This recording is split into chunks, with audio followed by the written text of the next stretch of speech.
each other. I remember I had a pipe, and I was smoking my pipe, and they put the card chips in the pipe and put the tobacco on top. You light the tobacco, it smells good, it tastes good. Boom! The chips ignite, and you burn your tongue. And you throw the pipe across the room and say, you know, and so on. Do you believe this story? Or do you think I'm exaggerating? What do you think, sir? Right behind you. Yes? Me? Yeah, I guess you're for real. I believe it. I'm not lying to you. I'm talking about a situation that is so severe that in modern times we could have possibly caused some real damage. And we were not armed, although we were all certified, so we could carry a firearm, but we didn't need one in that particular environment. I can imagine this thing exploding into some sort of rage. All right. Well, with that kind of job in the 1800s and early 1900s, some people proposed job rotation. So you could rotate from the job of key punching to some other job. And that's what we actually did in that squadron, because there were 3 operating areas within the department. And one area key punching, second area was a group of machines in the center room that did certain things, and the third area was the sorting area with these big machines that would sort the cards. So 1 month key punch, 1 month big room, 1 month sorting, and then rotate. Now you can imagine under that environment we would look forward to it. So you're key punching the cards, and it's now the last day of the month, and wow, I get to whatever the next thing is. But because I had declared that I was not re-enlisting in the Air Force, my sergeant locked me into the key punching room for 3 solid months. Okay. How many hours a day? 8 hours. Well, 7, midnight to 7 a.m. The only good part of it was because just the way the Air Force worked, for shift work, you could go before midnight, have breakfast. And when you get off at 7, you go back and have breakfast again. Because you slept during the daytime, at least I did. And then you would, up at 6 or 7 in the evening, go have dinner, and then wait to go to take your shift. It was grueling, absolutely grueling. Probably on my side, the benefit was the fact that I was young, 21. I could handle it, in full knowledge I was going to get out. Of course, when I got out, I discovered I had exactly $100 in the bank and a 5-horsepower motor scooter, which I drove to San Diego in the winter.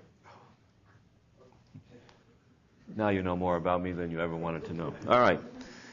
Having said about job rotation, then we got the introduction of job enlargement, which is adding duties and tasks. And you think about your own work environments, especially if you receive a promotion and you are doing something that is bigger in the number of tasks and duties than you had before, you experience job enlargement. Then the third approach was job enrichment, which was a much greater repackaging of the content of a job so that we would get an increase in autonomy and responsibility and decision making.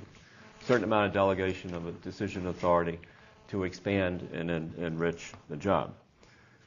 Now we now come to what is our most modern approach to job design, and this is the one I want you to experience in here this afternoon with the jobs that you currently have, using the E exercise, and I have printed copies, and I think I know I have enough for the group that's here, I hope. And then if the folks with computers, you could go to OB Online, and if you have not already done it, just look at it at least and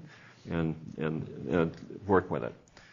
All of this is under the heading on page 194 of the Job Characteristics Theory of Work Motivation. So let's see how this works.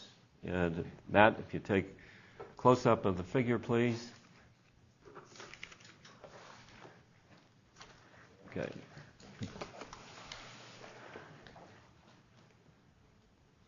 This is figure 9.1 and on page 195. And what I am going to do with you, I'm going to do it backwards first, and then with the E exercise we're going to go forward. I'll explain what that means in a moment. But on the far right is what we want to have happen, called the affective and behavioral outcomes. We want to induce a high level of internal work motivation. That's intrinsic motivation. We also believe we can induce a feeling of growth satisfaction, so that a person feels like they're growing and developing from the job itself, and also is satisfied with that experience. And there's also an increase in overall work effectiveness and general job satisfaction. That's on the far right. That's a result. In the center are a set of psychological states that occur within the individual, we believe. And the research, and I've done quite a bit of the primary research with this model, and I've been able to confirm substantial pieces of it. Other people have done the same.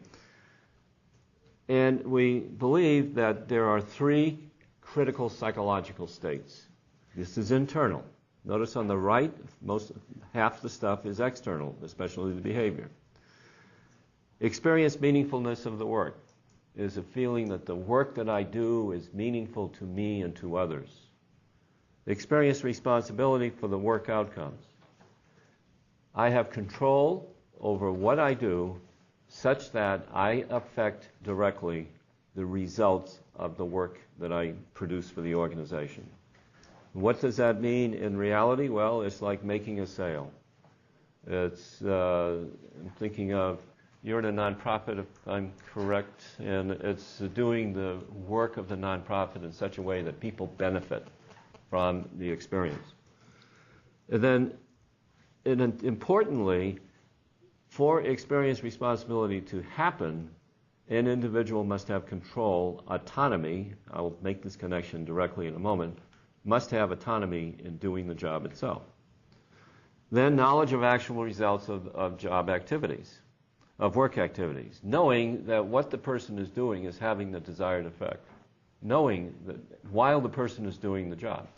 Knowing that the person has is producing something good and for the benefit of others. For those of you in a restaurant situation, knowing that the food comes out prepared well and that customers are going to enjoy the experience. Now, all of that stuff happens because of these friends called core job characteristics, and there are 5. Oh, you may argue there's many more. Yes, we could identify and have identified others, but these seem to be the central ones that operate on individuals.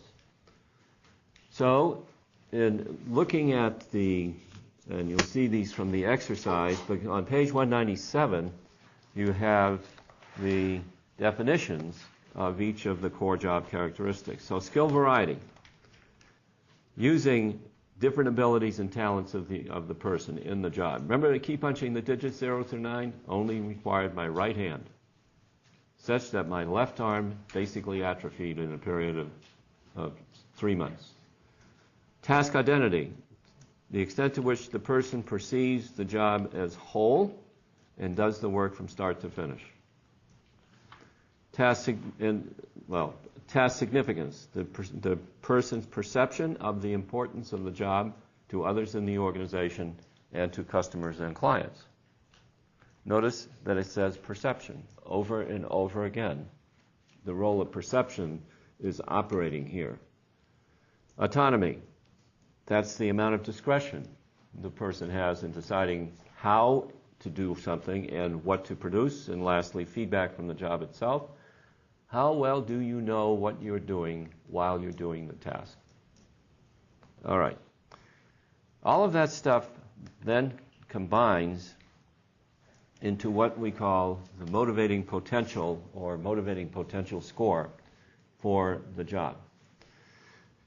By motivating potential, it means that depending on the size of the values for each of these dimensions, as perceived by the job incumbent, the higher the number, the greater the potential of the job to induce motivation on the part of the incumbent. The lower the number, the less likelihood are we going to see the motivation coming forward. But notice how the formula is constructed. It takes the average of skill variety, task identity, and task significance. That means those can trade off with each other. A job could have an enormous amount of skill variety, but the person may not perceive the job as all that important to anyone. But then the average of the three is multiplied by the perceived autonomy and further multiplied by feedback from the job itself. The multiplication implies the inherent importance of autonomy and feedback.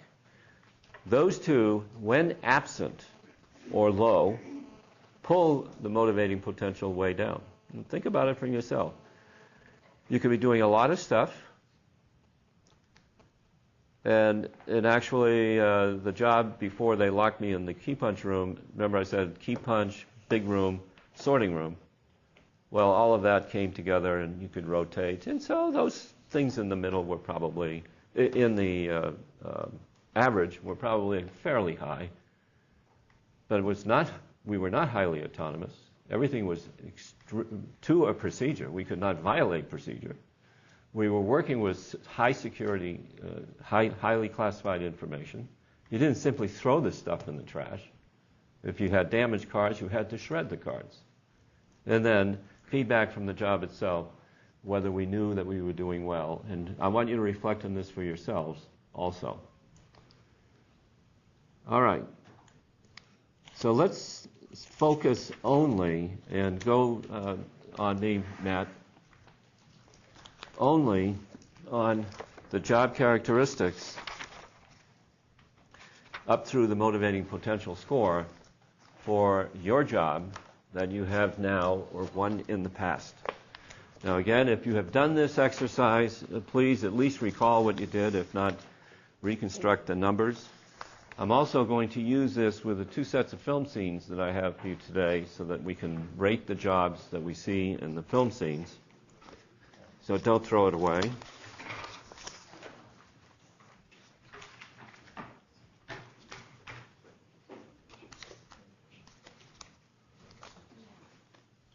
This can go all the way down to the end.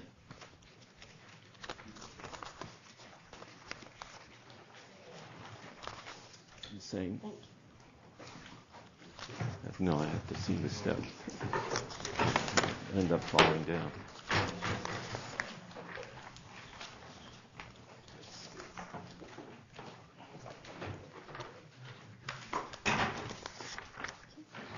See, I'm going to give you a bunch, and I'll come around the other end. Just hand them to him.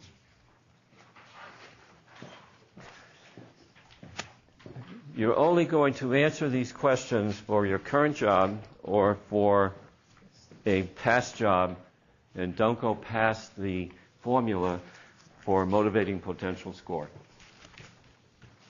You can do it online. And you've got it? Two more, okay. Oh yeah, you got his. We already posted, we don't have to do it all over again. No, yeah. Just recall it. Okay, you're going to do it online? And you're all set? I'm going to do this for myself for this present job, and I'm going to ask you to predict my scores.